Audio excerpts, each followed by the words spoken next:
Bon ben voilà, nous voici à nouveau ensemble pour un petit morceau, de conscience. Alors, pour ceux et celles qui ne me connaissent pas, eh bien, bienvenue à vous dans ce nouveau podcast où on va parler des choses qui vont être très intéressantes, vous allez voir, vous allez bien vous amuser avec moi. Et puis, bah, pour celles, et ceux qui me connaissent déjà, eh bien, nous voici ensemble pour un nouveau, petit partage, que nous allons partager, ensemble. Pour ceux et celles qui ne savent pas, je suis accompagnatrice flamme jumelle. Plus précisément pour les personnes qui ont, justement des envies d'aller voir leur vie antérieure, d'aller libérer du karmique, d'aller, reconnecter avec l'enfant intérieur, d'aller, se reconnecter à leur étoile d'origine. Je travaille bien évidemment pas toute seule, je travaille avec Émilie qui est ma binôme multidimensionnelle.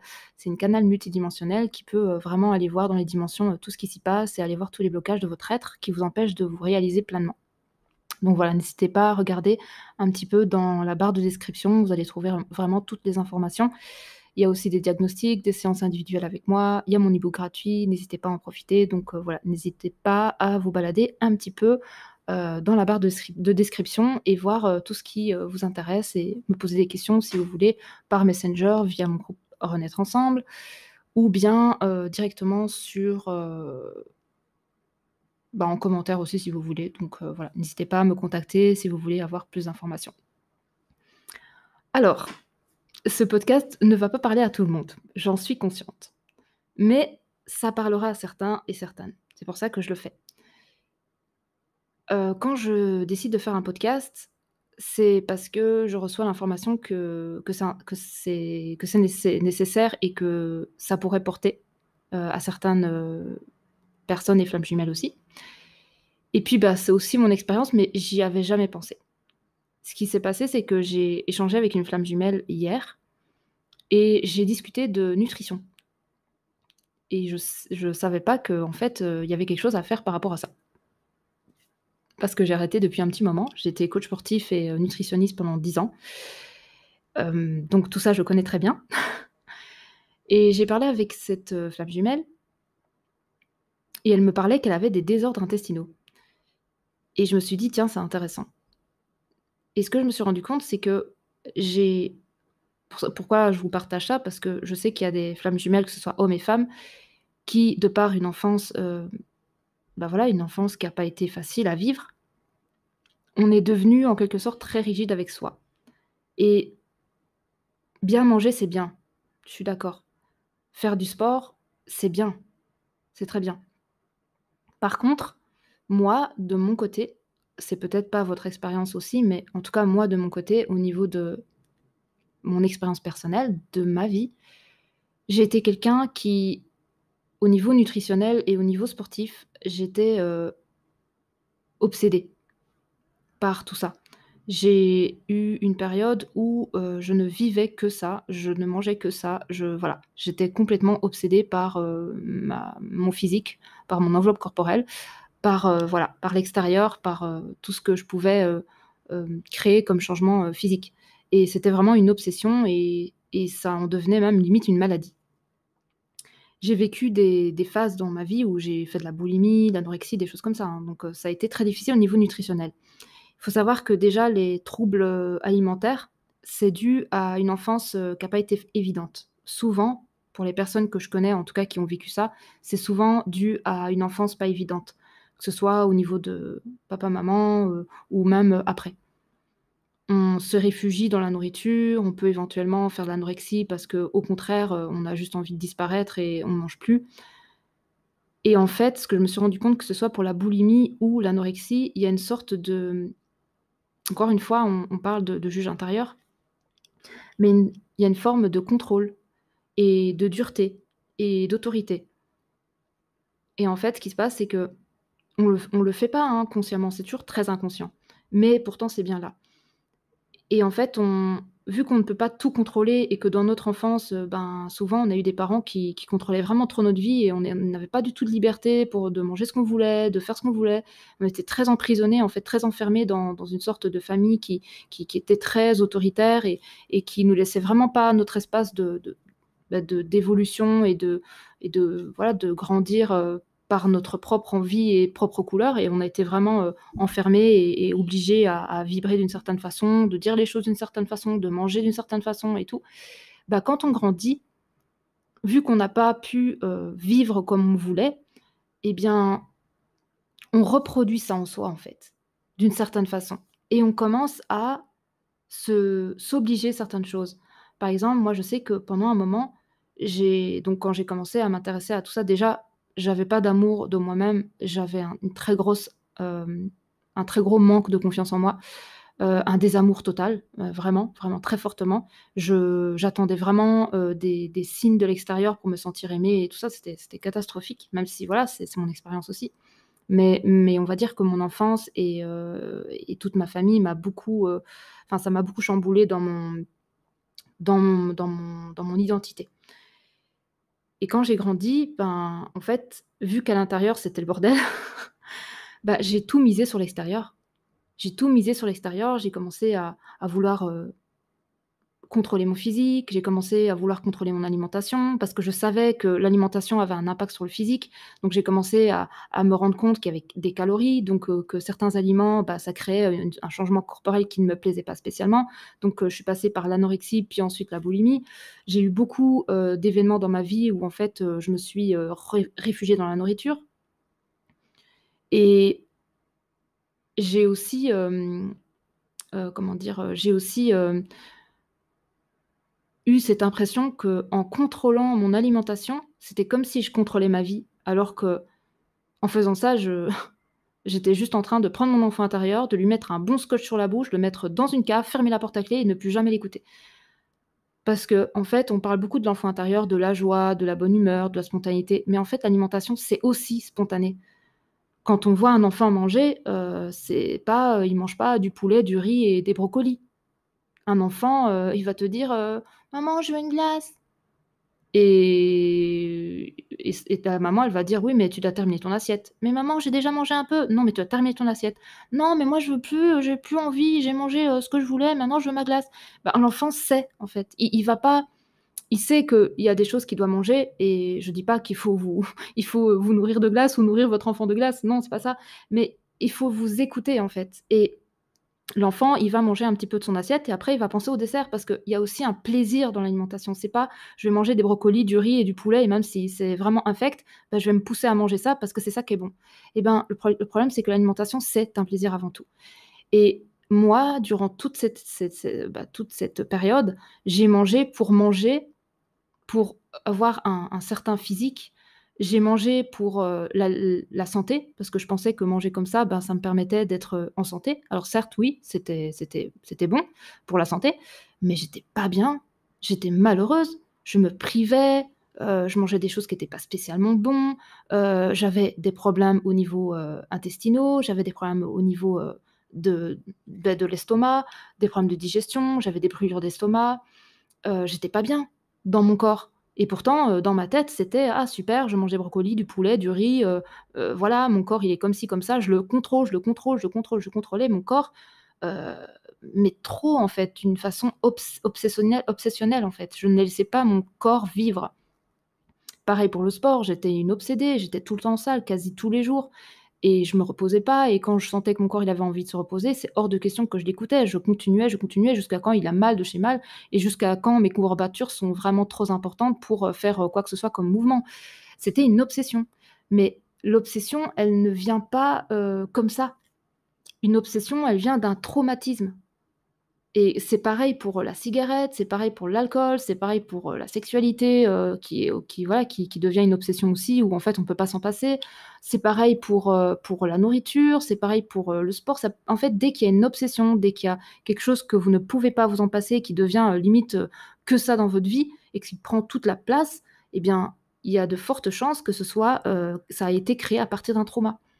Mais moi, à cette époque-là, ça m'a sauvée, en quelque sorte, parce que peut-être que si j'aurais pas été dans cette obsession-là, je serais peut-être tombée dans la drogue, dans l'alcool, je sais pas. Ça m'a sauvée, ça m'a aidée, mais par contre, ce que je me suis rendu compte, c'est que, ben, c'était pas bon pour moi. Mais je me suis rendu compte très longtemps après. Je me suis rendu compte de ça, bah, quand j'ai rencontré mon autre. Avant, c'était une obsession et je peux vous dire que là, maintenant, je contrôle absolument plus ma nourriture. Je mange, heu, ce que je veux, quand je veux, où je veux, comment je veux.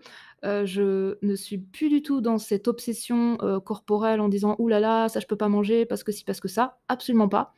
Je me laisse vivre, j'écoute mon corps. Heu, je mange des aliments et puis des fois les aliments, ça me met mal et je sais que cet aliment-là et bah, il est plus bon ou alors en tout cas il était pas bon à ce moment-là, ou je sais qu'il y a des mélanges qu'il faut pas que je fasse, donc j'écoute absolument toujours mon corps. Quand vous avez des gaz, c'est pas normal. Quand vous avez des brûlures de l'estomac, c'est pas normal. Quand vous avez, des problèmes, au niveau intestinaux, c'est pas normal.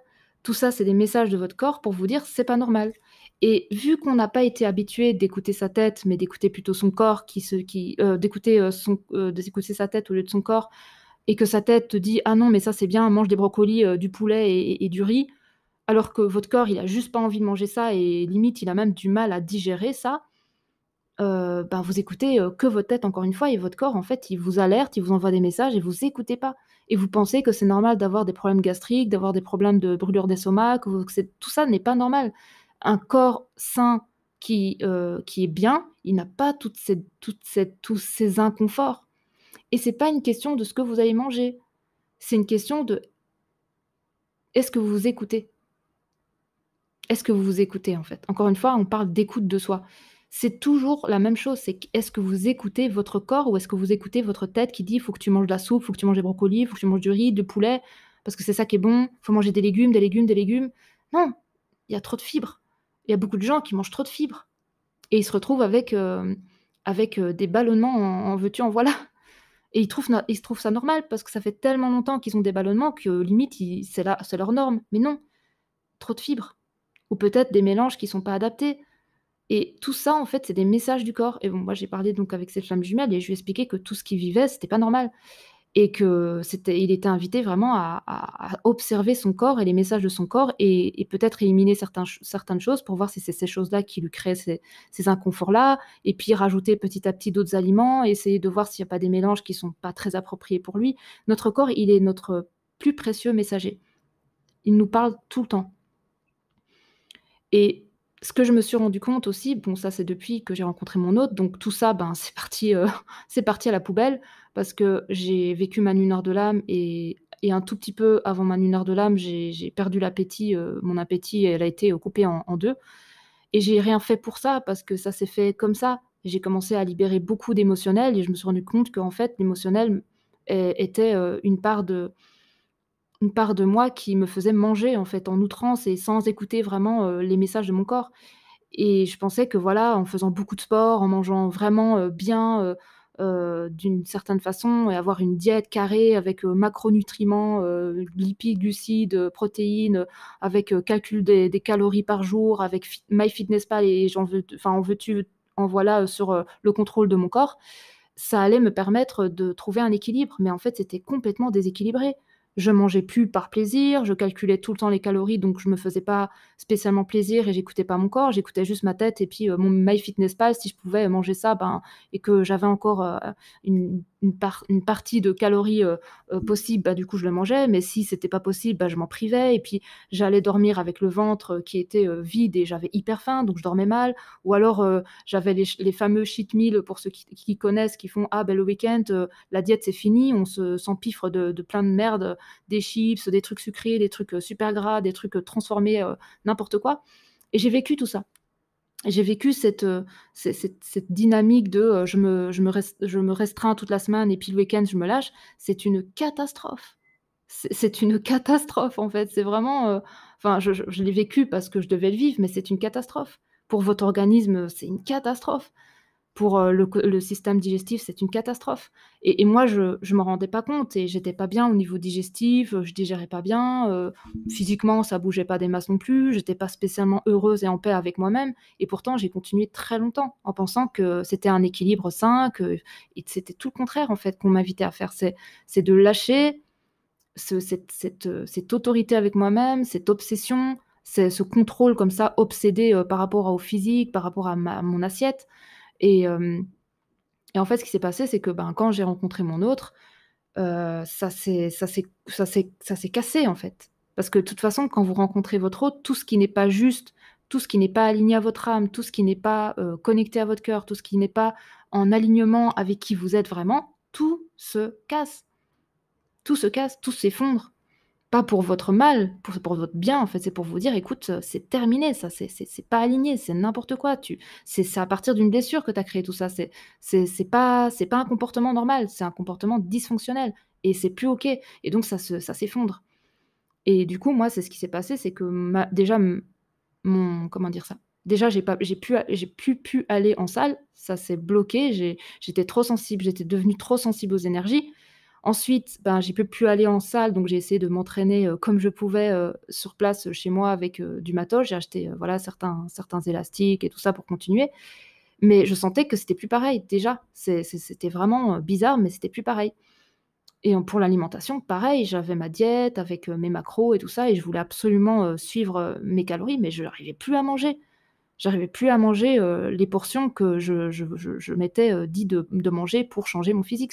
Tout ça, c'est tombé à l'eau parce que c'était dysfonctionnel et qu'il y avait une blessure qui avait créé tout ça et vu que j'ai commencé à faire une énorme, un énorme chemin intérieur avec Émilie pour aller libérer, tout ce qui était, ben, émotionnellement bloqué en moi, parce que pour moi, c'est vraiment encore une fois une question de corps émotionnel et que j'ai été voir, ce qui crée enfin non, c'est même pas que j'ai été voir pour ça, parce que je savais même pas que c'était un problème au début.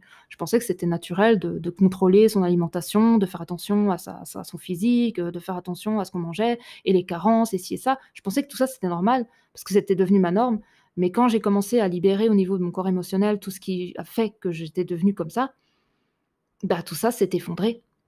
Tout ça s'est effondré. En fait, j'en avais plus besoin. J'avais plus besoin de me contrôler comme ça, j'avais plus besoin de manger en outrance, j'avais plus besoin de faire du sport comme j'en faisais aussi. J'étais devenue beaucoup plus douce avec moi-même et j'ai arrêté d'être dure comme ça, comme si j'étais en train de m'entraîner pour la guerre. Non, mais c'est vrai, c'est comme si je m'entraînais pour la guerre alors qu'il y a pas de guerre. Donc pourquoi tu t'entraînes pour la guerre, en fait? Ça n'a pas de sens et je me suis dit: «Mais attends Cynthia, tu es sûre que tu sûre que c'est bon pour toi ce que tu fais?» Ben non, c'était pas bon du tout. Au contraire, c'était hyper fatigant, je me fatiguais, j'avais des courbatures tout le temps, même quand j'ai commencé à faire des entraînements avec mon autre et tout et il était courbaturé de fou parce que mes entraînements, c'était un truc de psychopathe. Je m'entraînais jusqu'à avoir mal partout et ne plus pouvoir descendre les escaliers. C'était vraiment de la torture. Alors que maintenant, ben, c'est plus du tout pareil. Je m'entraîne, mais avec douceur et j'écoute mon corps et je vais pas non plus, au-dessus de la ligne rouge. Je le fais plus pour me faire mal, je le fais parce que ça me fait du bien. C'est différent. Alors qu'avant, en salle, je le faisais pour me faire du mal. Pas pour me faire du mal volontairement, mais pour il y a une sorte de mutisme, en fait. Parce que quand on a eu un passé, difficile et moi ça a été mon cas, ben, on a besoin de se faire mal, en fait. Parce qu'on a eu mal dans le passé, dans notre enfance et quand on a eu mal pendant notre enfance, bah, quand on a voilà, on sort de ce cocon familial où on a eu très mal, on a besoin de continuer à sentir la violence d'une certaine façon et donc, ben, en fait, on se met à faire du sport mais en étant violent avec notre corps, en faisant des entraînements qui sont violents. Heu c'est un peu ça, en fait et il y en a beaucoup. Il y en a beaucoup en salle qui font des entraînements pour se faire violence et non pas pour vraiment se faire plaisir, mais il y en a beaucoup. Tu les vois, ils crient et ils prennent des protéines et j'ai fait ça aussi, je critique pas, mais c'est de la violence. C'est pas de la douceur avec soi-même, c'est je prends des protéines, je veux grossir, je veux faire grossir mes biceps et je veux devenir une armoire à glace, mais pourquoi? Pourquoi tu le fais, en fait? Quelle est la raison? Et si on creuse, on creuse, on creuse et c'est moi ce que j'ai fait parce que je voulais savoir pourquoi je faisais ça. Mais en fait, qu'est-ce qui se passe derrière? C'est bien caché, mais qu'est-ce qui s'y cache? Il s'y cache qu'en fait on ne s'aime pas, on ne s'accepte pas, on se juge. On se juge trop gros, on se juge trop maigre, on se juge pas assez beau, on se juge, pas assez parfait. On dit: «Mais si je suis pas comme ça, on va jamais m'aimer». Donc il y a un désamour derrière. Il y a un manque de confiance. Il y a on me verra pas si j'ai pas des gros bras ou, on me verra pas si j'ai pas, un super, cul, non, il y a pas besoin d'avoir un super cul pour être heureuse, il y a pas besoin d'avoir un super cul pour trouver, un homme, avec un grand cœur et qui vous apporte plein d'amour et que vous pouvez échanger de l'amour avec. Non, pas besoin d'avoir, des bras, de ouf avec des pecs de ouf pour que les nanas vous regardent, il y a pas besoin. Pas besoin de ça. Et pourtant, la société, quand vous regardez, c'est: «Ah, il faut être parfait physiquement, il faut avoir les abdos, il faut être super fit, faut pas avoir trop de gras, il faut avoir du muscle, il faut être ci comme ci, comme ça». Avec toutes ces nanas là sur TikTok ou sur Instagram et tout ça qui changent leur corps et tout ça, c'est des blessures. Tout ça, c'est des êtres qui ont un corps émotionnel blessé et pour, remédier à ça, ben, ils transforment leur physique, avec plein de choses. Ça peut être aussi des tatouages, des tatouages, des tatouages ou des piercings, des piercings, des piercings. J'ai rien contre tout ça, mais s'il y a de l'outrance, quelle que soit la forme de l'outrance, c'est une blessure, émotionnelle du passé, de l'enfance, qui a été, nourrie, nourrie, nourrie et voilà. Elle a été cachée par tout ça et hem et donc, quand j'ai compris que voilà, il y avait tout ça qui qui avait été créé à partir de grandes souffrances du passé et que je me suis ramassé ça en pleine figure parce que faut vous dire que ça fait enfin, dites-vous quand même que pendant 10 ans, j'ai été dans cette dynamique-là. Donc quand ça devient votre univers et que votre univers, il s'effondre devant votre face, c'est hyper inconfortable. C'est vous perdez votre identité limite parce que moi je m'étais identifiée à tout ça. Je m'étais identifiée à la nutrition, je m'étais identifiée à mon programme de sport, je m'étais identifiée à partir de certains programmes, de voilà, de muscu. Je m'étais identifiée à ma vie, sportive où j'allais à la salle, où je rentrais, où j'avais ma diète, où je parlais avec des gens de muscu, où j'avais mes clients en coaching et j'envoyais mes je créais des diètes pour ces personnes, je créais des entraînements sportifs et tout et tout s'est effondré parce que je me suis rendu compte que tout ça, c'est bancal, en fait. Tout ça, c'est bancal. C'est pas du tout bon. C'est tout le contraire, en fait. C'est un manque d'écoute, c'est de la violence avec soi, c'est pas bon. Mais tout s'est écroulé en très rapidement, en fait. Tout s'est écroulé. Donc j'ai plus pu m'entraîner comme avant. J'ai plus pu manger comme avant. Ensuite, j'ai vécu ma lunaire de l'âme où en fait, j'arrivais plus du tout à manger. Donc la fausse croyance que j'avais depuis, très longtemps que, si, je mange pas, je vais devenir une crevette et je vais tout perdre et puis, je vais être en mauvaise santé et je vais ressembler à n'importe quoi. Tout ça, c'est faux. C'est faux, mais comment c'est faux? Si vous ne mangez pas, c'est quoi le problème? Vous allez pas mourir. Déjà, le corps, à un moment donné, quand vous avez vraiment faim, il vous le fait savoir. Il fait du bruit, il vous montre qu'il a faim, il vous le montre et vous inquiétez pas pour le corps, quand il a vraiment faim, il vous le fait savoir et si vous l'écoutez pas, il va pas vous lâcher. Quand vous avez vraiment faim, ne vous inquiétez pas, votre corps, il est fait pour vous envoyer des messages. Mais souvent, on mange pas parce qu'on a faim. On mange par la tête, parce qu'on a une envie, parce qu'on n'est pas bien, parce qu'on est seul, parce que, heu, je sais pas, parce qu'émotionnellement ça va pas, parce qu'il y a quelque chose qui remonte, donc du coup on a envie de sucre. Voilà, ça, c'est, la mécanique de l'être humain, c'est manger avec sa tête. Mais si vous écoutez vraiment votre corps, vous allez voir que vous mangez tellement plus que ce que vous devez manger, en fait. Vous mangez tellement plus que ce que votre corps a besoin et le problème, c'est que la mauvaise santé, les problèmes physiques, tout vient de là. Tout vient du fait de manger par la tête. Tout vient du fait de, comment dire?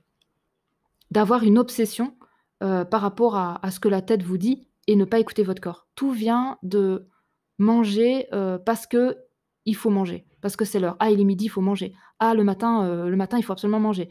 Ah, parce que quelqu'un a dit que le matin, si on mange pas, le métabolisme bla. Moi, j'ai tout lu, hein. J'ai lu des livres et des livres de nutrition et je peux vous dire qu'il y a beaucoup, beaucoup, beaucoup d'erreurs, en fait, qui sont pas OK dans la véritable nature de l'être, en fait. Beaucoup, beaucoup, beaucoup de choses qui ne sont pas vraies. Mais comment savoir si c'est pas vrai? Heu, Si vous ne l'avez pas vécu et expérimenté et goûté. Vous pouvez lire un livre et penser que dans ce livre, il y a une vérité absolue et se dire: «OK, dans ce livre, on a dit ça, bah, du coup, c'est ça». Mais qui vous dit que c'est la vérité de vous, de votre corps? Est-ce que votre corps, il va accepter de vivre cette vérité de ce monsieur ou de cette dame qui a créé ce livre? Parce que visiblement, scientifiquement, ça a été prouvé que voilà, il faut manger comme ci, comme ça, il faut manger ci, manger ça, sinon, il y a des carences ou alors, il faut pas, ne pas manger le matin ou, il faut absolument ne pas manger le matin, ou il faut, manger absolument le matin. Enfin, qui enfin, qui vous dit vraiment, qui vous dit ce qui est bon pour vous?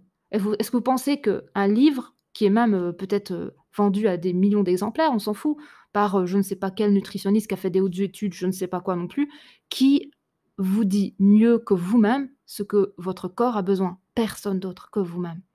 Absolument personne d'autre. Parce que pourquoi? Personne n'est vous. Et la personne qui est les plus à l'écoute de vous-même, c'est vous-même. Vous savez quand vous avez envie de manger quelque chose, vous savez quand c'est bon, vous savez quand c'est le moment, vous savez, vous êtes vous êtes dans votre corps, on est d'accord. C'est pas le nutritionniste qui est dans votre corps et qui écoute votre corps, non. La nutritionniste, elle est dans son corps et elle sait aussi, elle, ce qui est bon pour elle. Mais vous savez, vous, ce qui est bon pour vous. C'est pour ça que, bon, moi, j'ai vécu ça pendant 10 ans, j'ai expérimenté ça pendant 10 ans, j'ai été coach, nutritionniste et ça pendant 10 ans. J'avais mon activité et cetera, donc tout ça pour moi, ça me semblait juste, mais pour moi, c'est du n'importe quoi. On va jusqu'à aller voir des nutritionnistes pour, comprendre comment notre corps fonctionne. On va donner le pouvoir à l'extérieur pour que la personne nous fasse une diète. Mais c'est un truc de fou. Maintenant que j'y pense, je me dis: «Mais waouh, on va loin, quoi». Le pouvoir personnel, on le donne tellement vite à quelqu'un, que ce soit un nutritionniste, un psychologue, à plein de gens, alors que ces gens, limite, on les connaît pas vraiment, et on se laisse porter par, voilà, des informations qu'on peut recevoir à l'extérieur et on se dit: «Oui, il faut que j'aille voir un nutritionniste. Oui, il faut que j'aille voir, tel psychologue», je sais pas quoi. Mais si vous vous écoutez vraiment, vous avez pas besoin, en fait. La seule chose que vous pouvez éventuellement faire, c'est d'aller voir votre corps émotionnel, parce que tout vient de là et votre corps émotionnel, en fait, il va vous montrer tout ce qui va pas et pourquoi vous avez, créé tous ces comportements. Que ce soit, voilà, qu'importe le comportement que vous avez créé et bien, ça vient de votre corps émotionnel.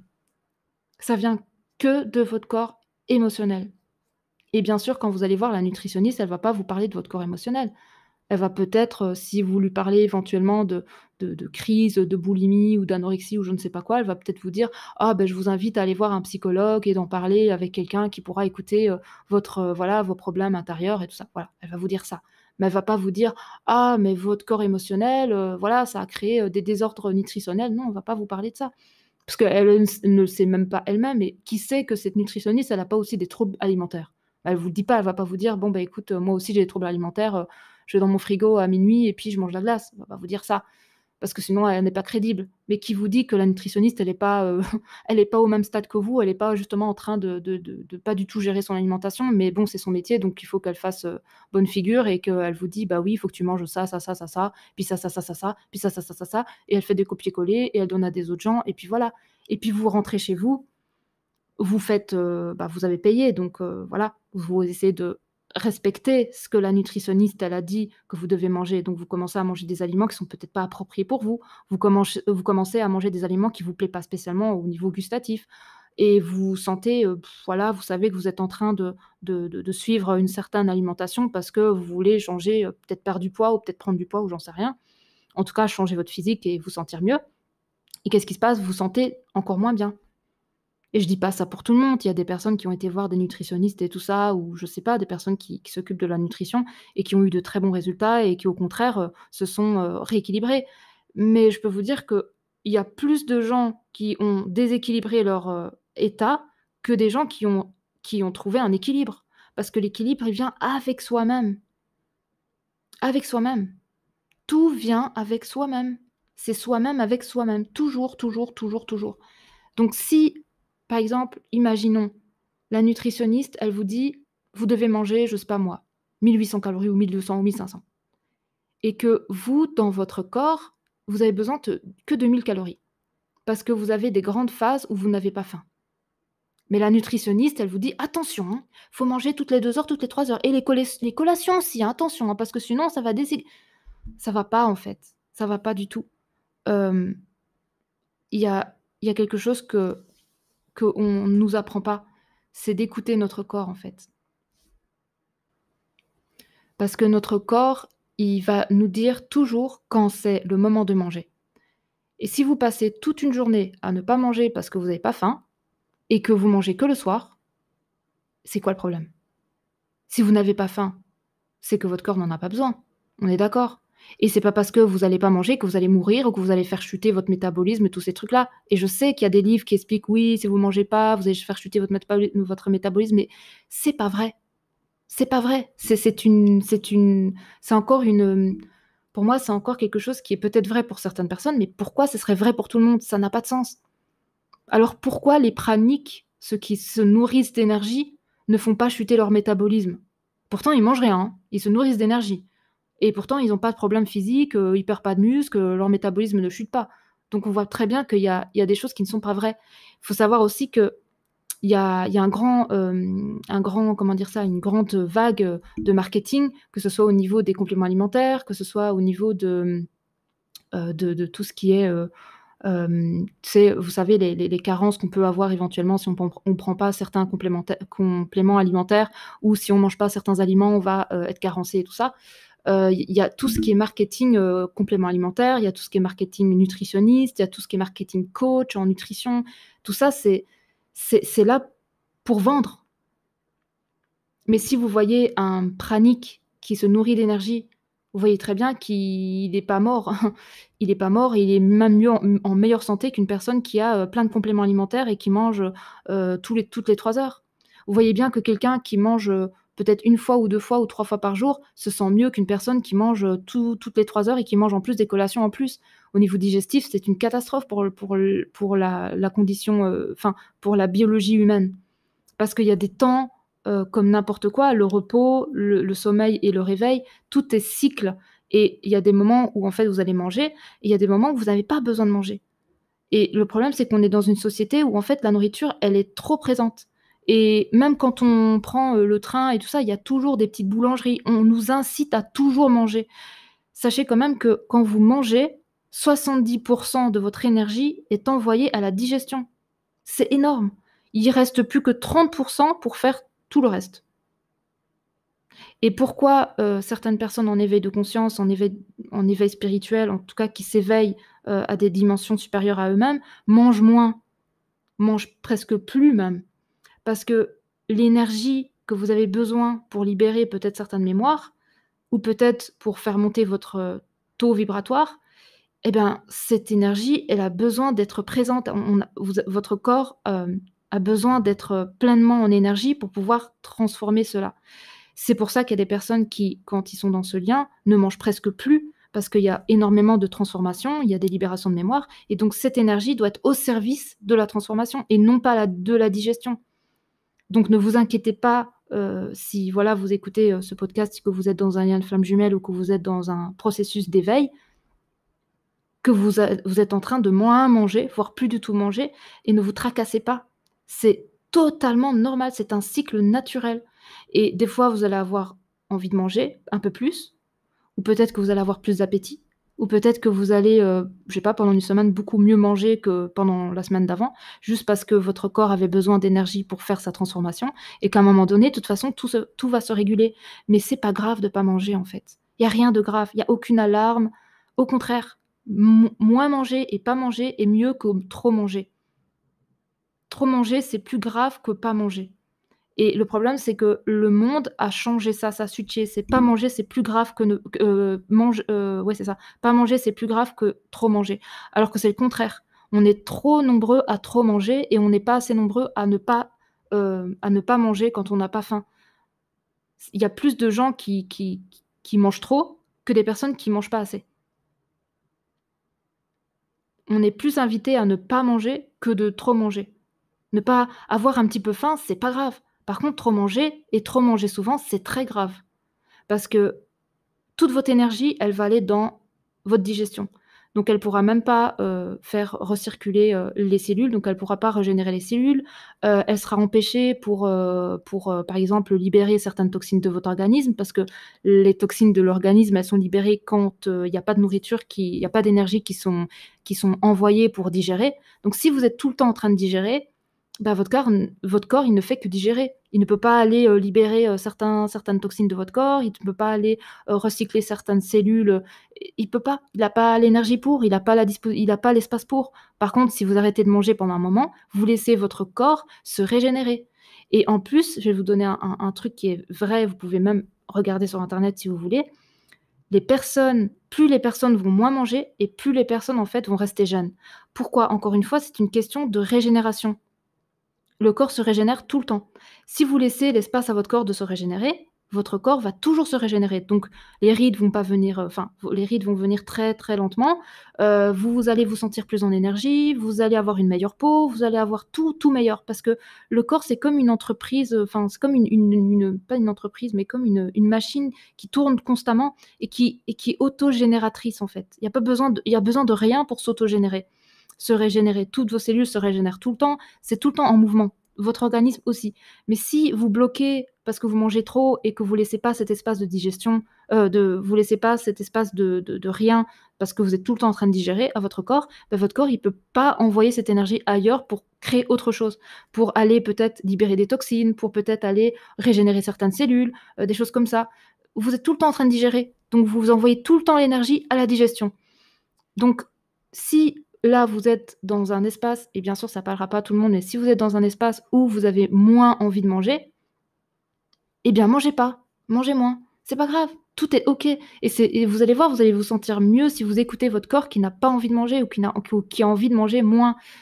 C'est hyper important, vraiment. C'est capital de s'écouter. Vraiment, c'est vraiment capital de s'écouter. Et je peux vous assurer, si vous êtes un homme ou une femme et vous avez un problème de poids, que ce soit perte de poids ou gain de poids, si vous écoutez votre corps, vous allez atteindre le physique qui est le plus sain pour vous. Et je dis bien le plus sain, pas par rapport à votre mental qui, lui, s'est créé une illusion dans sa tête en disant ça, c'est le physique parfait. Non, on ne parle pas de physique parfait, on parle de physique santé, de physique fonctionnel et confortable.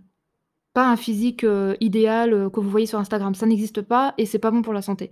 Mais un physique santé qui vous permet d'être bien tous les jours avec avec votre corps, avec votre énergie, tout va bien. Eh bien, si vous écoutez véritablement votre corps, vous n'avez besoin de rien d'autre que d'écouter votre corps et vous allez voir que tout va s'équilibrer naturellement. Vraiment, tout va s'équilibrer naturellement. Par contre, encore une fois, si vous avez des problèmes avec le sucre, que vous avez des addictions au sucre, je vous invite à aller voir votre corps émotionnel. Si vous avez des problèmes voilà, vous n'arrivez pas à manger, vous n'avez pas d'appétit ou vous avez des troubles, un petit peu anorexiques et tout ça, allez voir aussi votre corps émotionnel parce que de toute façon, ça viendra de là. Ça viendra de là. Quoi qu'il arrive, ça viendra de là. La cigarette, ça vient de là, l'alcool, ça vient de là, la sexualité en outrance, ça vient de là, la nutrition déséquilibrée, ça vient de là, le sport en outrance, ça vient de là. Tout ça vient du corps émotionnel qui va pas bien. Donc, quand un corps émotionnel va pas bien et qui veut nous parler, qu'est-ce qu'on fait pour pas l'écouter?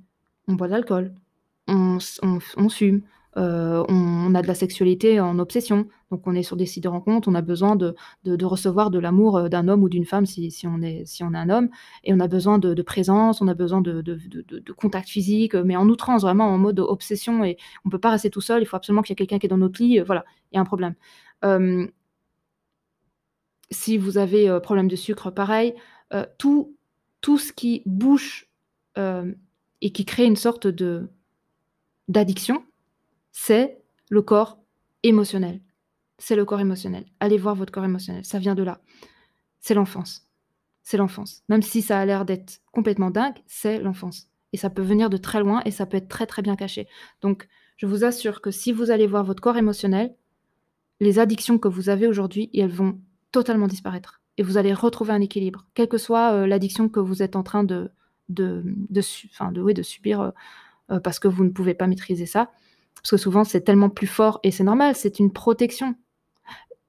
L'obsession et les addictions, c'est une protection. Ça n'est pas à juger mauvais, c'est juste que ça s'est créé à partir d'une blessure. C'est votre corps émotionnel qui souffre et pour ne pas écouter votre corps émotionnel parce que c'est pas possible pour vous, ça fait trop mal, vous avez créé une addiction. Moi, je sais que quand j'allais à la salle, tous les jours, en tout cas, d'une façon très obsessionnelle, je savais que c'est parce que si je me retrouvais toute seule dans ma chambre, allongée sur mon lit, sans rien faire, je chialais et je voulais pas chialer. Donc du coup, j'allais à la salle et comme ça, ben, j'extériorisais, ce que j'avais extériorisé à la salle. Mais ça m'a pas aidée à extérioriser et me laisser traverser par les émotions qui ont été bloquées depuis bien trop longtemps. Il suffisait pour moi, à ce moment-là, d'arrêter d'aller à la salle et de m'allonger sur le lit et de me laisser traverser par mes émotions, mais j'en étais incapable.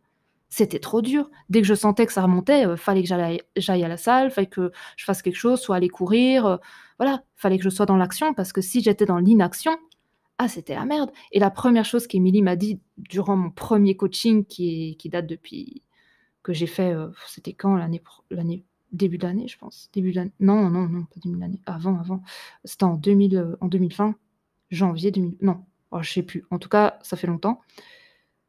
La première chose qu'Émilie m'a dit quand j'ai fait un coaching avec elle et que j'ai pas du tout accepté et intégré, et j'ai même une partie de moi qui disait: «Elle dit n'importe quoi».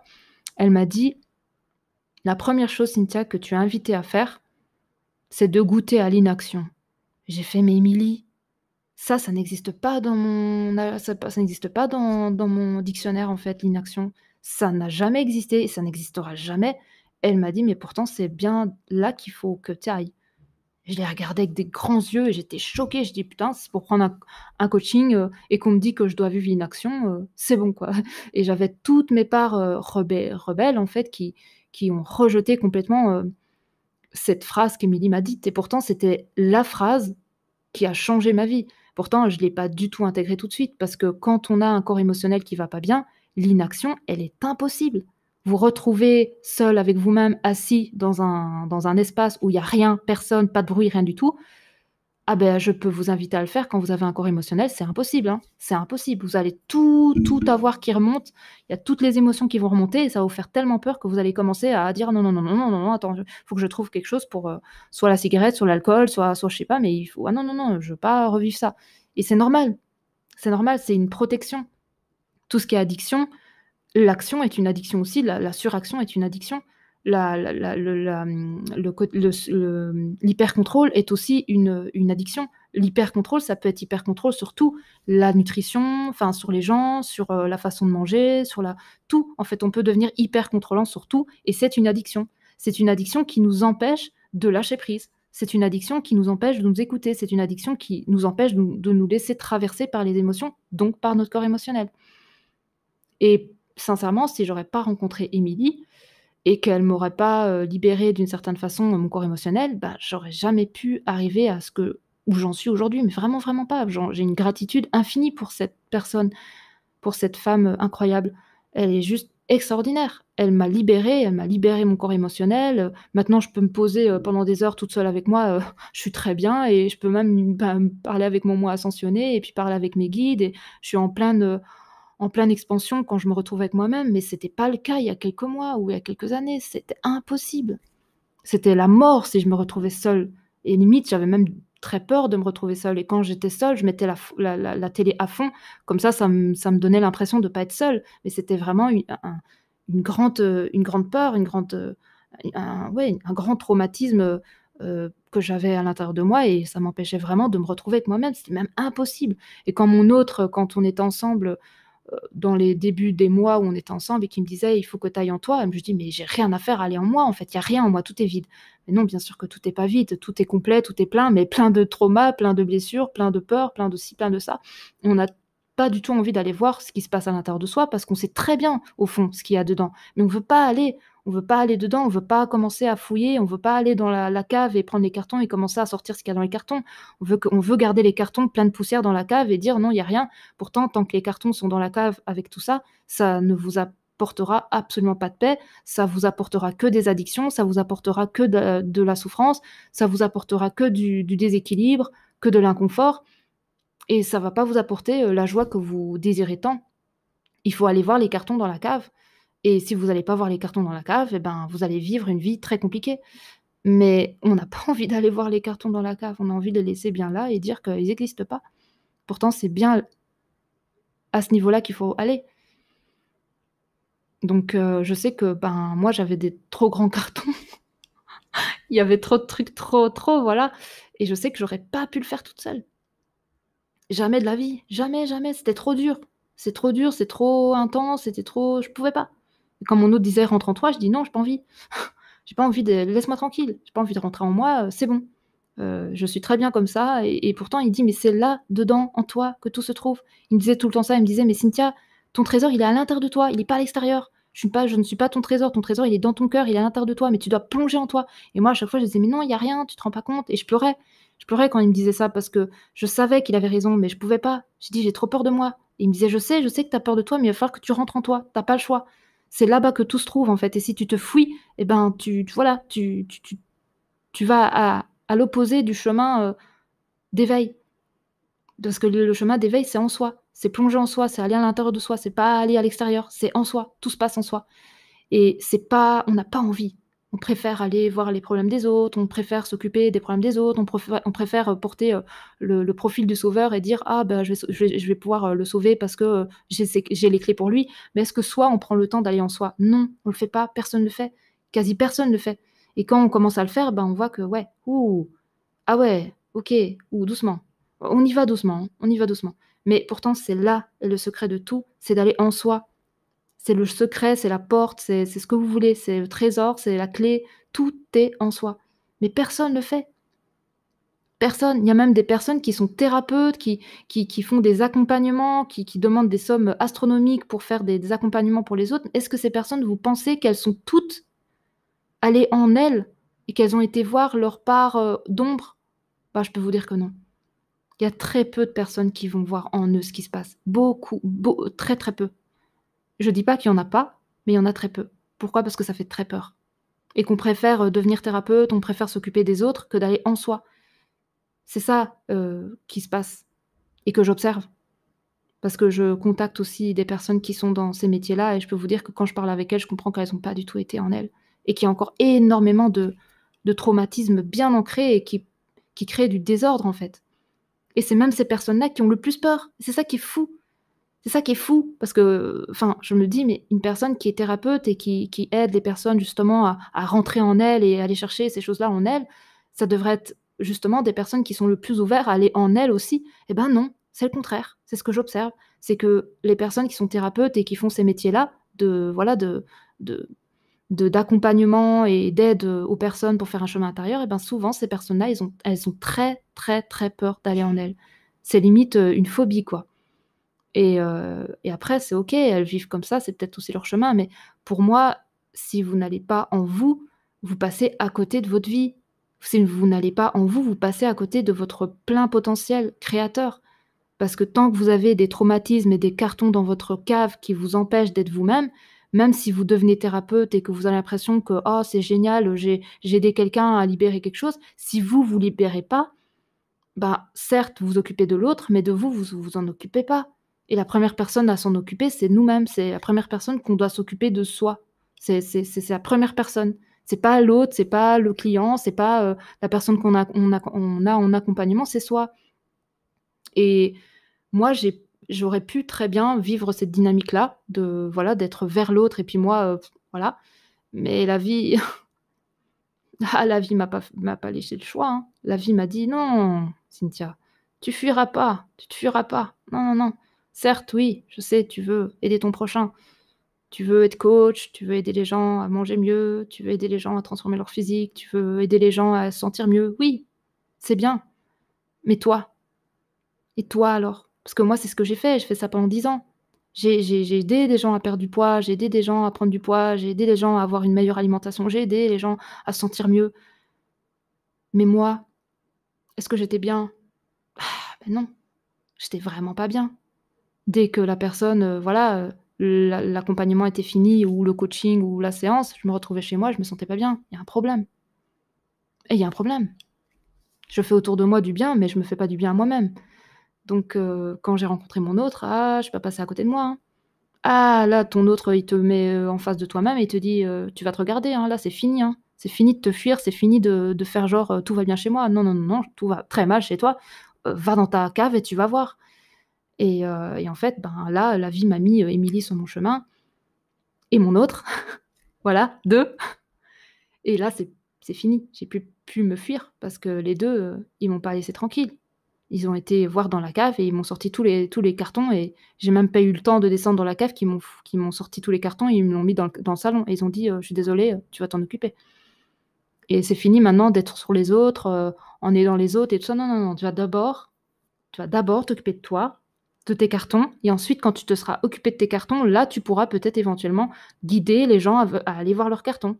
C'est OK».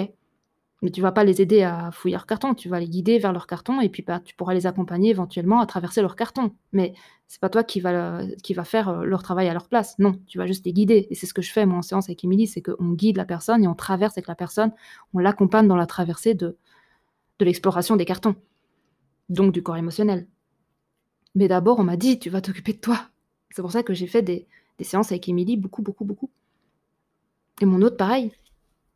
On a fait tous les 2 des grandes libérations avec Émilie pour aller libérer en profondeur, ce qui nous habitait et c'était nécessaire parce qu'on n'aurait pas pu faire autrement. On était tous les 2 pas bien, pas bien, pas bien et on avait nos addictions. Moi, c'était le sport en outrance et la nutrition en mode hyper contrôle et lui, c'était, le joint, cigarette, le sucre un petit peu et voilà. Chacun, on avait nos addictions, mais si on va pas voir, la racine et le ce qui a créé l'addiction, bah, l'addiction, elle part pas, elle est là et elle va pas vous lâcher, hein. Tant que vous allez pas été voir le carton qui crée l'addiction, elle est là, hein. Donc,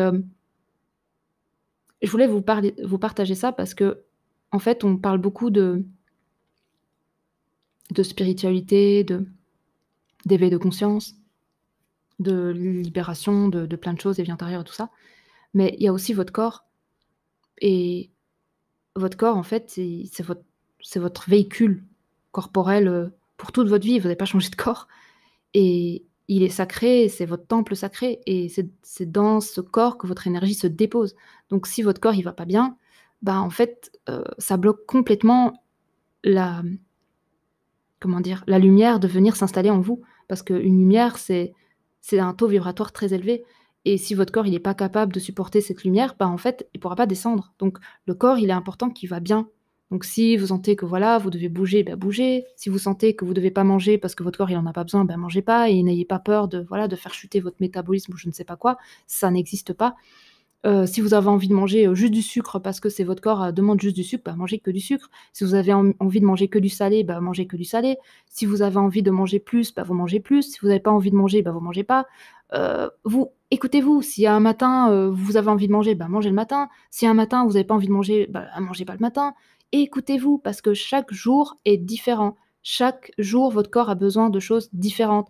Vous voyez bien que la météo, ça change. Des fois, il fait froid, des fois, il fait chaud, des fois, il pleut et chaque, mouvement de vie, il change et votre corps aussi. Donc il a besoin de certaines choses, mais pas tout le temps la même chose. Ça sert à rien de manger, une banane le matin et puis, je sais pas moi, des flocons d'avoine, et puis après, le midi la même chose et puis après, l'après-midi la même chose, puis le soir la même chose. Manger tout le temps la même chose, c'est pas bon. Parce que votre corps, il a pas les mêmes besoins. Chaque jour, ça a des besoins différents et il faut vous écouter. Écoutez votre corps, ce qu'il a besoin et je vous assure que si vous écoutez vraiment votre corps, vous avez besoin de personne d'autre à part vous-même.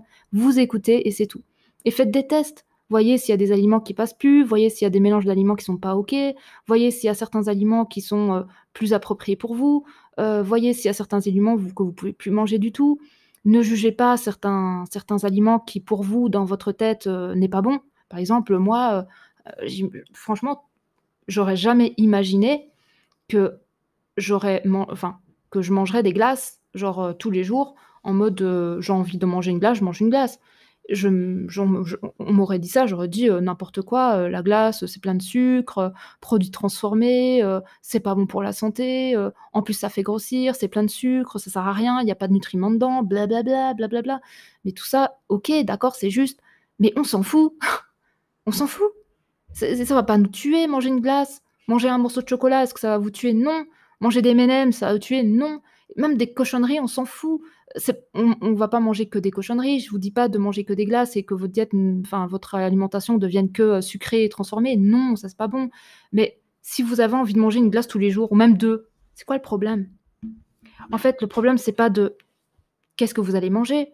C'est comment vous allez le manger, dans quel état d'esprit, la vibration que vous allez émettre dans cette alimentation et j'en ai parlé avec cette flamme jumelle justement, c'est que ça dépend de l'énergie dans laquelle vous êtes quand vous allez manger. Je pense que je vais faire, je vais vous faire un petit supplément, par rapport à ça, parce que je pense que enfin, que c'est intéressant. Voilà. Alors, par rapport à ça, hem, ce que moi j'ai pu observer, c'est que rien n'est pas bon. Rien n'est mauvais et rien n'est bon. Tout dépend l'énergie que vous allez émettre quand vous allez absorber cet aliment en vous. Pourquoi? Parce que si, par exemple, vous êtes encore avec ce juge intérieur et que vous mangez une glace et que ce juge intérieur, il se dit: «Oh là là, elle est en train de manger une glace, c'est une», je sais plus comment on appelle ça, les gens qui font attention à leur alimentation, c'est un écart, oh là là, c'est un écart, attention, c'est un écart, voilà. Il y a quelque chose en vous qui dit: «Oh là là, c'est un écart, on a mangé une glace et tout, on va grossir, c'est pas possible, j'aurais pas dû manger la glace, blablabla, la culpabilité» et cetera et cetera et cetera. OK, vous êtes dans ces énergies-là. Comment pensez-vous que l'aliment va rentrer dans votre corps? Attention parce que vous êtes créateur aussi à ce niveau-là. Ce qui va se passer, c'est que vous avez mangé la glace ou le dessert, n'importe, un gâteau, j'en sais rien. En tout cas, quelque chose de sucré qui normalement, pour votre tête, votre petit juge intérieur, c'est pas du tout OK. C'est même interdit. C'était interdit, genre, c'était la pancarte interdit. Ce qui va se passer, c'est que vous allez absorber donc cet aliment, donc la glace, le gâteau, le dessert, n'importe, et l'information que cet aliment va recevoir quand il va être absorbé dans votre corps, c'est: «Tu n'étais pas le bienvenu. Tu n'as pas ta place ici. Tu étais interdit ou tu es un aliment interdit». Comment ça va se passer dans votre corps? Ça va être stocké. Ça va pas être intégré dans votre corps, ça va pas être métabolisé, ça va pas être, digéré comme ça devrait être. Ça va être stocké. Parce que ça va être interdit. C'était, «Ah ben non, c'est un aliment interdit, donc si c'est interdit et que normalement cet aliment, normalement, ça doit faire grossir», parce que, ben, dans votre écran mental, dans votre croyance, parce que tout est vraiment énergie. Il faut faire attention, toutes vos croyances, tous vos blocages, c'est des énergies.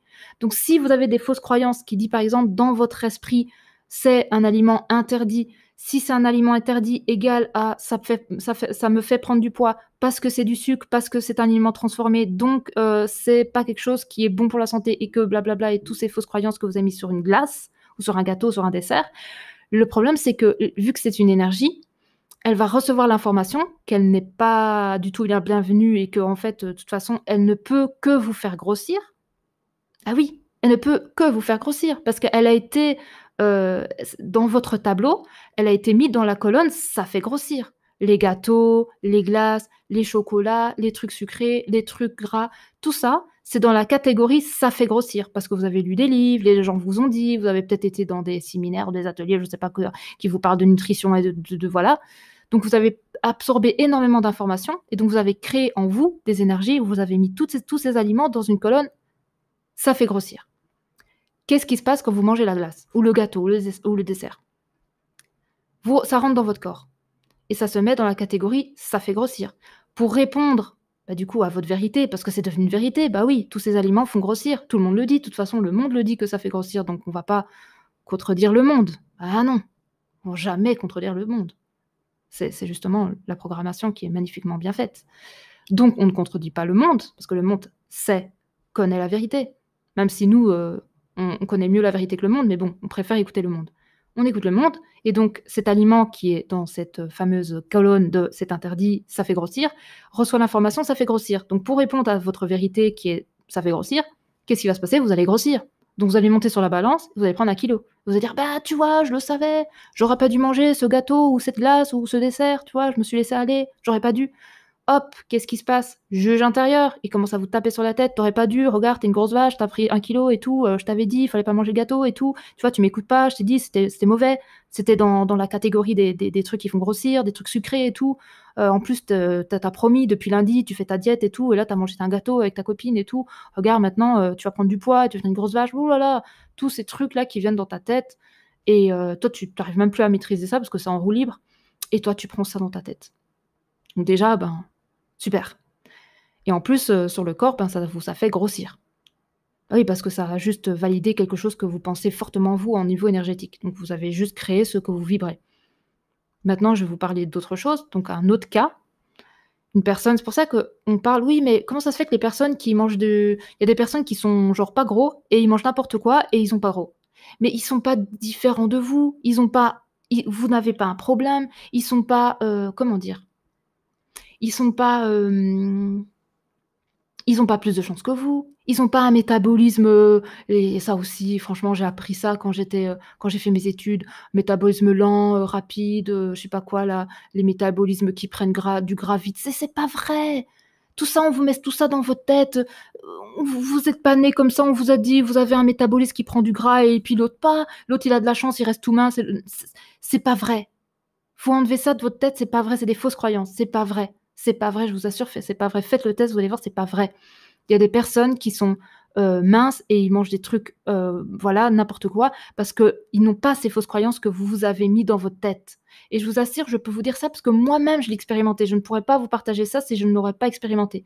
Pendant longtemps, je pensais que j'étais un je sais plus comment ça s'appelle, morphotype, endormorphe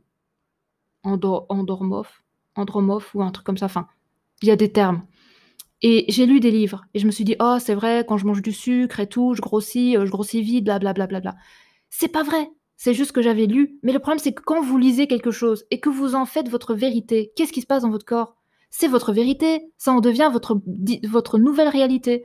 Donc quand vous mangez un aliment qui est sucré et que dans votre, comment dire? Écran mental et dans votre, petite colonne, il est marqué, «Tous ces aliments-là, ça fait grossir», bah, vous avez créé une nouvelle réalité en vous. Donc après toutes les choses que vous allez manger qui sont sucrées, ça va vous faire grossir. C'est quand moi, j'ai commencé à faire attention aux calories, à l'alimentation en règle générale et que j'ai commencé à découvrir: «Ah tiens, cet aliment-là, il crée ça, il a ça comme calories, ça c'est pas bon, ça c'est bon» et que j'ai commencé à devenir exigeante avec mon alimentation, que j'ai pris le plus de poids. Donc vous voyez bien qu'il y a quelque chose qui est bizarre, en fait. Alors qu'avant, je me prenais pas la tête avec mon alimentation, je mangeais tout ce que j'avais envie de manger et je prenais pas de gras, je grossissais pas. Et quand j'ai commencé à m'intéresser à l'alimentation et à ce que chaque aliment apportait au corps et toutes ces fausses croyances de ah bah quel morphotype tu es, ah bah si tu es une morphotype comme ça, faut faire attention à certains aliments, ça tu peux pas manger, soit ça tu dois éviter, tu dois faire du sport comme ci, tu dois faire du sport comme ça, ceux qui sont comme ça, ils doivent faire plus de cardio, bla bla bla bla bla. Et j'ai tout intégré. Mais le problème, c'est que quand vous intégrez une information, c'est pour ça qu'il faut faire attention à l'information que vous intégrez, qu'importe la forme de l'information. C'est des informations, mais si vous laissez ça rentrer sans scepticisme, ça rentre comme une réalité. Et moi, j'étais quelqu'un un peu comme une éponge et toutes les informations que je recevais, surtout à ce niveau-là, moi, je prenais ça comme une vérité et j'ai créé une nouvelle réalité en moi. Et cette nouvelle réalité, eh ben, elle m'a énormément perturbé mon organisme et j'ai commencé à prendre du poids.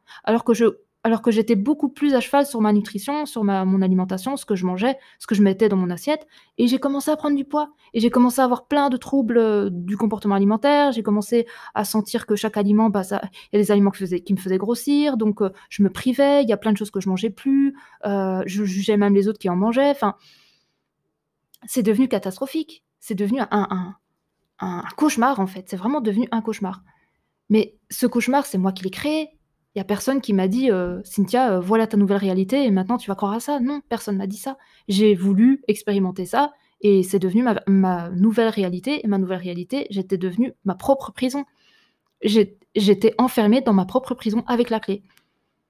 C'est con, hein? Bah oui, mais c'est ce qu'on fait. On s'enferme dans une propre cage avec la clé en disant: «Je suis dans une cage et je suis enfermée». Mais on a la clé, hein. Mais on s'en rend pas compte parce que bon, voilà, bon déjà on se rend même pas compte qu'on est dans une prison, mais c'est après. Et ce qui se passe, c'est qu'en fait, en faisant ça, vous créez votre propre réalité. Donc si votre réalité, c'est tout ça, c'est mauvais, ça va me faire grossir, bah, bien sûr que ça va vous faire grossir. Non pas parce que l'aliment fait grossir, c'est parce que vous, votre vérité intérieure, c'est ça fait grossir.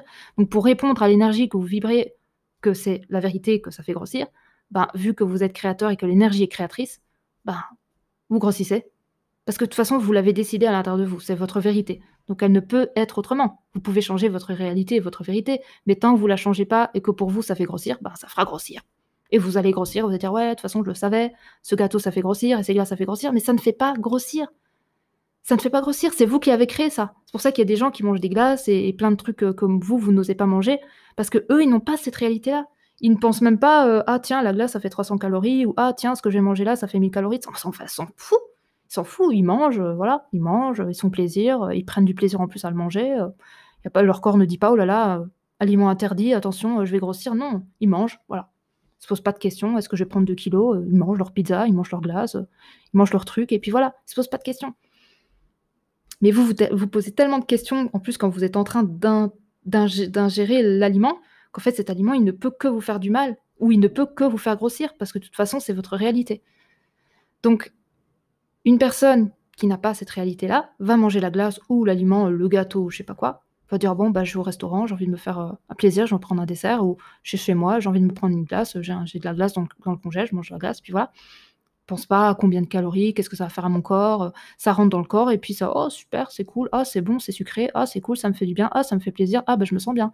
Voilà. Ça, c'est une personne qui a aucune, réalité à ce niveau-là et elle va juste ingérer un aliment, voilà. Un aliment qui va lui procurer un certain plaisir, gustatif, voilà et du coup, la personne va manger sa glace et tout va bien se passer. Elle va monter sur sa balance, non, elle a pas pris de poids.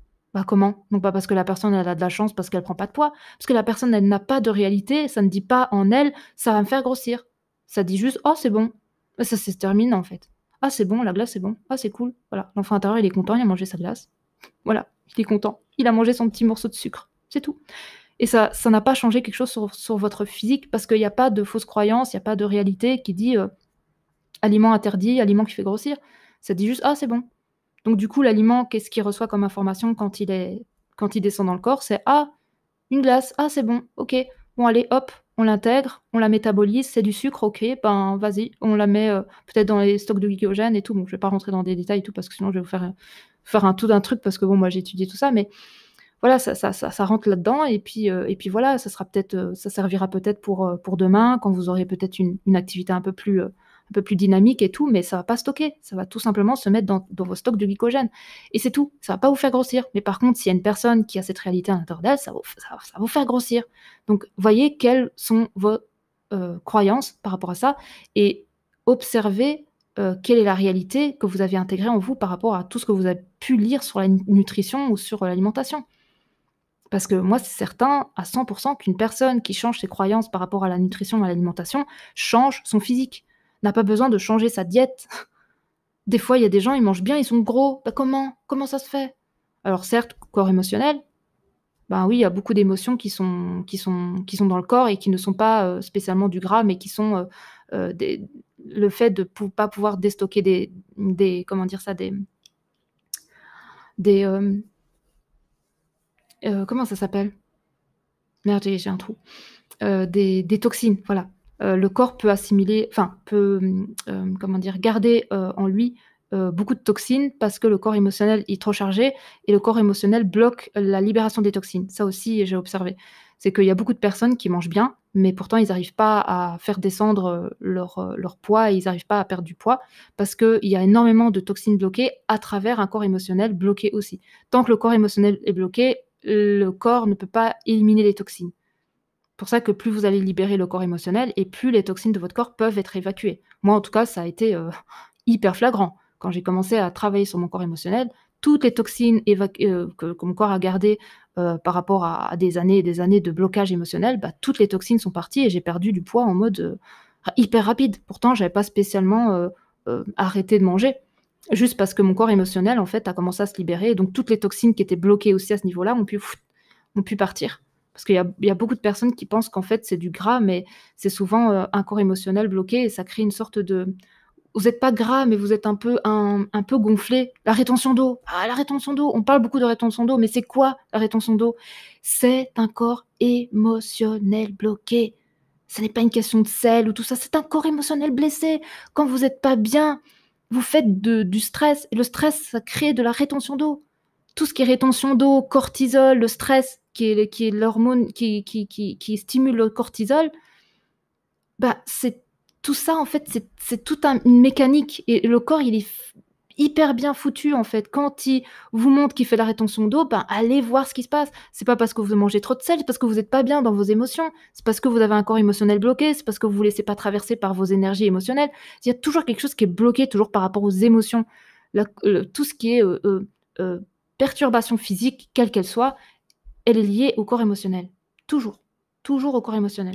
Toujours, toujours, toujours pour moi, c'est la clé, c'est le corps émotionnel.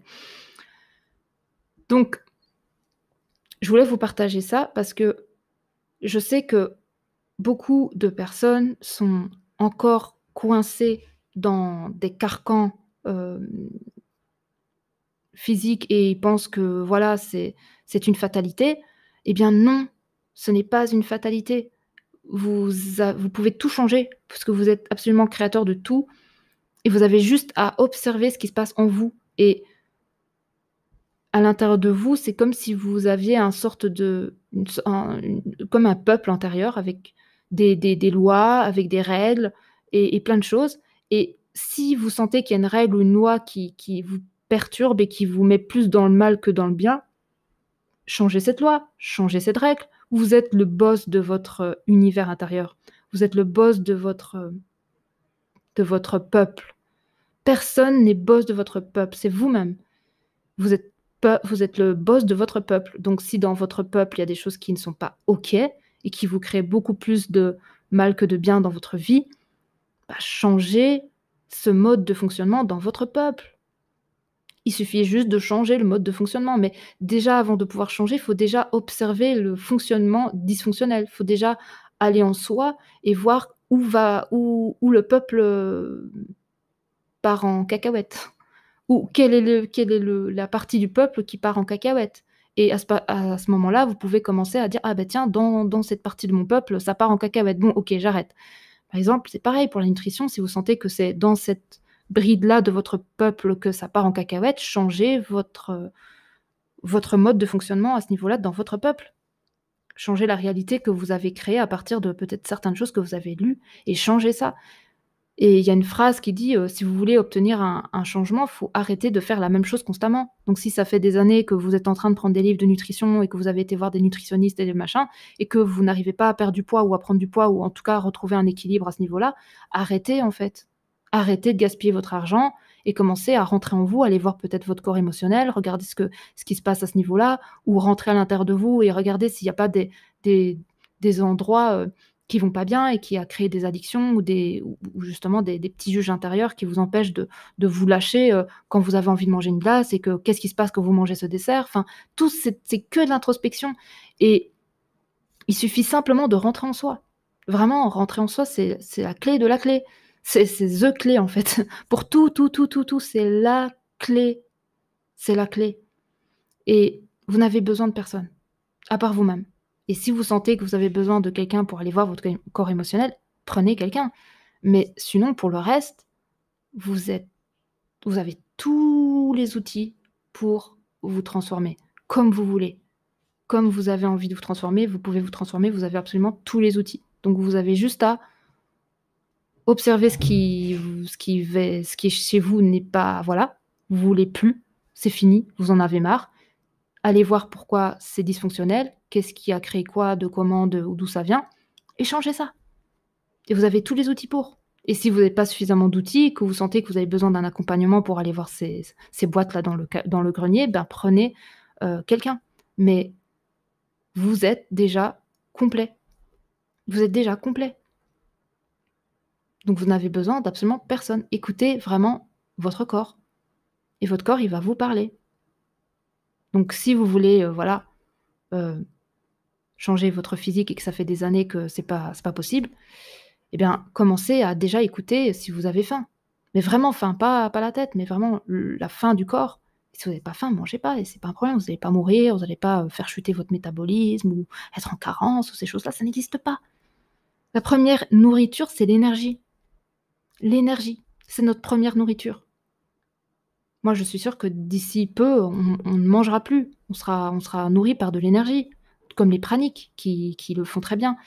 Mais c'est vraiment l'énergie qui est notre première nourriture. C'est la nature qui est notre première nourriture. C'est le fait de respirer qui est notre première nourriture. Ce n'est pas la nourriture en elle-même. La nourriture en elle-même, certes, on en a besoin parce que bon, ça fait bien longtemps qu'on se nourrit et puis voilà, on a un corps et puis, voilà. Et puis, bah, c'est cool de manger des fois des trucs qui sont bons. Puis c'est un plaisir aussi gustatif, puis c'est un plaisir aussi parce qu'on peut partager, des repas avec des gens et c'est convivial. Mais c'est pas notre première nourriture. Notre première nourriture, c'est l'énergie, c'est la nature et c'est la respiration. Et je vous assure que si vous prenez la peine d'observer à quel point vous vous nourrissez d'énergie, vous vous nourrissez de nature et vous nourrissez de respiration, d'inspiration, expiration, donc d'oxygène, bah, vous allez voir qu'en fait votre faim, elle va chuter. C'est pour ça que les praniques, ben, ils ont plus besoin de manger parce ils sont tellement reconnectés à ces 3 énergies qui nourrit tout le corps, au niveau de l'énergie, voilà, l'énergie, qui se dépose partout et qui est tout autour de nous, la respiration et la nature et si vous avez ces 3 éléments-là, vous n'avez absolument pas besoin de manger, des trucs solides. C'est même plus un enfin, votre corps ne le demande plus ou alors que ça peut demander à certains moments mais c'est très fugace en fait, c'est pas beaucoup. moi je mange quasi plus. Bah, je m'inquiète pas, je me sens bien mieux, en fait. Moins je mange, mieux je me sens. C'est quand même bizarre. Alors qu'avant je mangeais, énormément et je me sentais mal. Donc, il y a bien une dynamique qui est visible et ressentie. Je mange le matin et encore le matin, c'est un grand mot. Je mange plutôt vers 12:00-14:00, ça dépend. Après, je remange le soir, mais c'est quelque chose de très, très je dois manger, je sais pas, j'ai pas calculé parce que je calcule plus, mais je dois manger 500 ou 600 calories par jour et alors? C'est pas un problème, on s'en fout des calories, en fait. C'est comment vous vous sentez dans votre corps. Si votre corps, il est bien comme ça, c'est quoi le problème? Si vous sentez que c'est pas suffisant, que vous avez besoin de manger plus, bah, mangez plus. C'est pas le problème, c'est pas de manger combien de calories, c'est d'écouter votre corps. Si votre corps il est en suffisance en mangeant ça et qu'il se sent bien, ben, c'est quoi le problème? S'il a envie de manger plus, s'il a envie de manger, plus de fruits ou plus d'autres choses, ben, mangez ça. Écoutez votre corps et des fois il a envie de manger plus, ben, il mange plus. Moi des fois, voilà, je suis avec des amis, ben, je vais manger une pizza et voilà, je mange une pizza, mais je vais pas manger une pizza tous les jours ou j'ai envie de manger des frites ou n'importe. C'est sur le moment. C'est qu'est-ce que j'ai envie de manger maintenant? Et ça peut être complètement différent d'un jour à un autre. Mais juste écoutez-vous. Écoutez votre corps, écoutez vos besoins corporels, pas votre tête.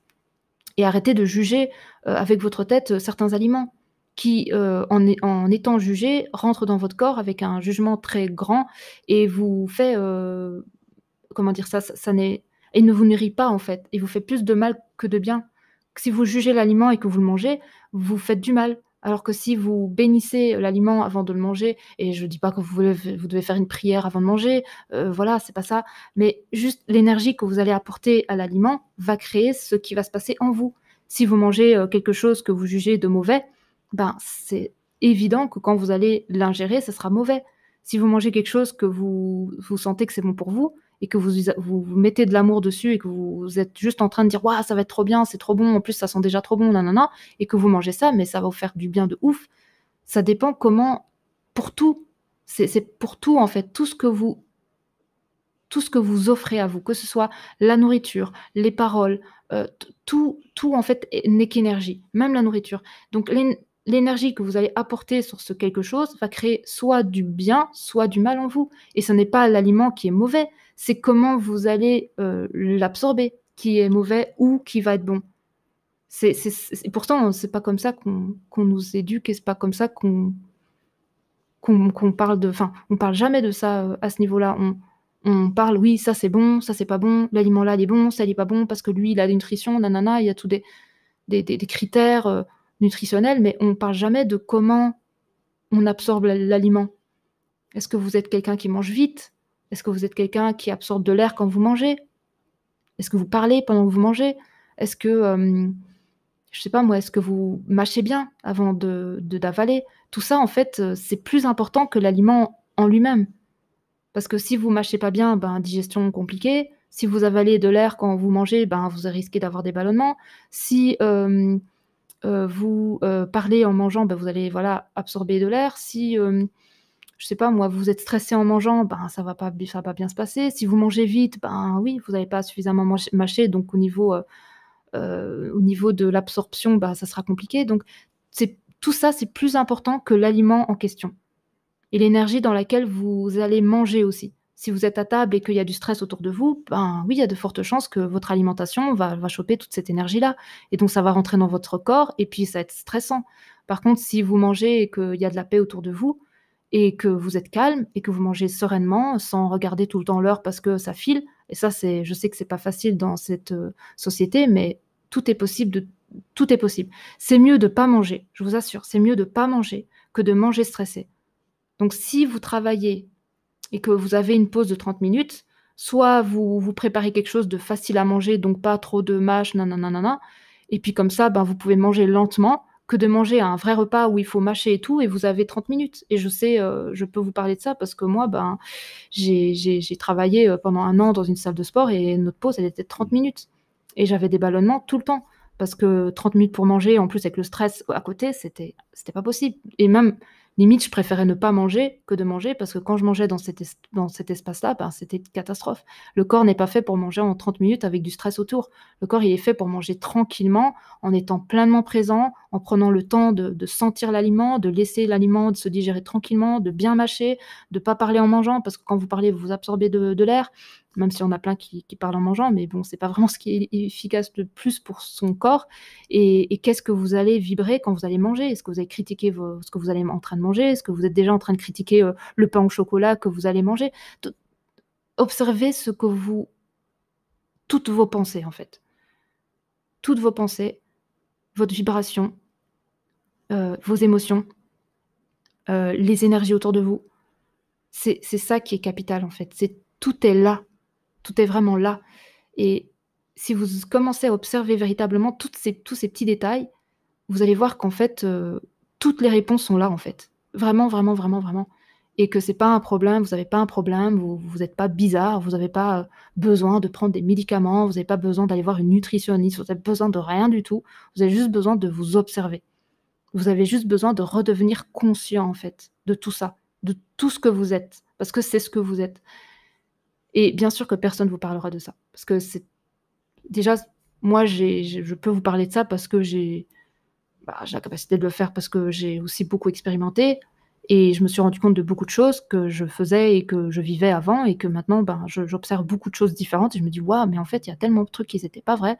Il y a tellement de trucs qui me faisaient pas du bien. Il y a plein de trucs que je pensais qui étaient bons, mais que c'était pas bon» et hem et du coup, bah, je peux vous partager tout ça. C'est comme une sorte de bah, j'ai tout mélangé, j'ai fait mon petit voilà, ma petite recette et maintenant je peux vous la partager, mais je pouvais pas vous partager ça il y a 2 ans.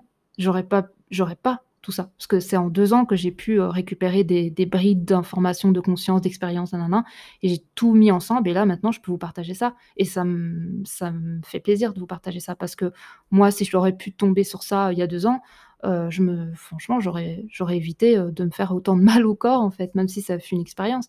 Mais si là vous êtes dans cette dynamique-là, parce que ça parlera sans doute pas à tout le monde, mais si vous êtes dans une dynamique où vous avez des petits soucis à ce niveau-là, ben, peut-être que ce podcast, bah, ça va vous aider à y voir plus clair et comprendre que, ben, vous avez pas de problème, c'est juste à l'intérieur de vous qu'il y a des petits, dysfonctionnements et vous pouvez transformer ça par vous-même, parce que vous êtes vraiment créateur. Donc juste observez-vous et heu et voyez ce qui est en désordre et ce qui va bien. Voilà et ne jugez pas, bien ou mal, mais juste ressentez ce qui vous fait du bien et ressentez ce qui vous fait du mal et ne jugez pas ça. Juste observez ce que vous voulez encore continuer à vivre parce que ça vous fait du bien et écartez ce qui vous fait pas du bien, en fait. Et c'est pas un jugement, c'est juste moi je veux que je veux bien aller en fait, je veux me sentir bien et si je sais qu'il y a des choses qui me font me sentir mal, ben, je ne le fais plus en fait. C'est complètement con de continuer à faire des choses qui nous font du mal. C'est bête parce que l'objectif c'est d'aller bien. Donc si on continue à avoir des mécanismes ou des comportements qui nous font du mal, ben, en fait on va contre notre bien-être. Alors que si on commence à observer qu'il y a certaines choses qui sont pas bonnes, ben, on les écarte tout simplement. On les juge pas, mais on les écarte. On sait que c'est pas bon pour nous et c'est tout. Hem, donc voilà. Bah, écoutez, j'espère que ce petit, podcast, assez spécial, vous aura plu. Alors c'est complètement différent de ce que je fais d'habitude, mais je sais pas, j'ai été invitée à vous partager ça, donc je vous partage ça. Et puis, ben, si voilà, hein, peut-être que ça vous a parlé ou pas, je ne sais pas si vous voulez que je vous partage plus de trucs comme ça qui voilà, sont rien à voir avec la flamme jumelle, mais enfin si aussi, enfin on est tous, voilà, on est quand même des êtres humains avant d'être des flammes jumelles donc voilà. N'hésitez pas, ben, voilà, à me donner un petit peu vos avis sur tout ça, si ça vous a parlé, si vous êtes aussi dans cette situation en ce moment où vous posez des questions sur, comment ça se passe au niveau de votre corps. Et puis, ben, si vous voulez partager ça à quelqu'un, même si elle n'est pas dans un lien de flamme jumelle, il y a pas de souci, ben, n'hésitez pas à lui partager, partager ma vidéo sur des groupes si vous voulez aussi, heu, nutrition ou autre, n'importe, faites ce que vous voulez, vous êtes libre de partager ma vidéo où vous voulez. Et puis, ben, écoutez, j'espère que vous avez bien voyagé avec moi et je vous souhaite une très bonne journée, une très bonne soirée et je vous dis, à la prochaine pour un prochain podcast, et en attendant, prenez bien soin de vous. Bisous.